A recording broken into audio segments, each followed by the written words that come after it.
Абай Құнанбайұлы 1845 жылы 10 тамызда Шығыс Қазақстан облысы Шырғыз тауының баурайында дүниеге келген.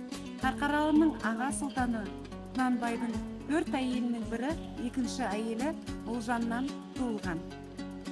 Ақынның арғы тегі орта жүз, тобықты арғын ішіндегі Олжай батырдан басталады.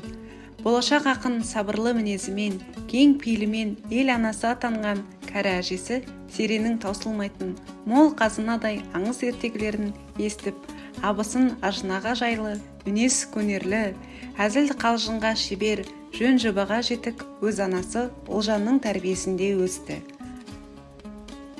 Абай Құнанбайұлы ақын, жазушы, композитор, аудармашы, қазақ әдебиетінің негізін салушы. Абай ақындық шығармаларында қазақ халқының әлеуметтік, қоғамдық, моральдық мәселелерін арқау еткен. Абай шығыс пен батыс мәдениетін мен өркениетін жетік білген. Бірқатар әлем ойшылдарының еңбектерімен жақсы таныс болған. Болашақ ақынның дүниеге көзқарасының қалыптасуына оның озық ойлы орыс зиялы қауымның өкілдерімен араласуы орасан зор ықпал етті.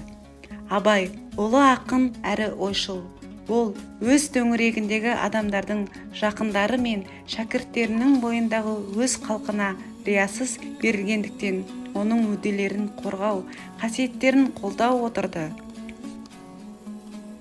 Абай атамыз жастарды өз өлеңін еш нәрседен асық болып, еш нәрсеге ғашық бол деп, жамандықтан, еріншектіктен, жалқаулықтан алыс болуға шақырды.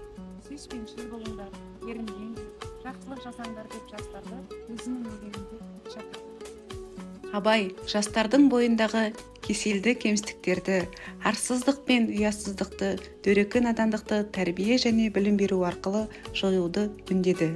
Ақын ол үшін қазақ балаларын оқытатын мектептерді көптен салуға жақтады.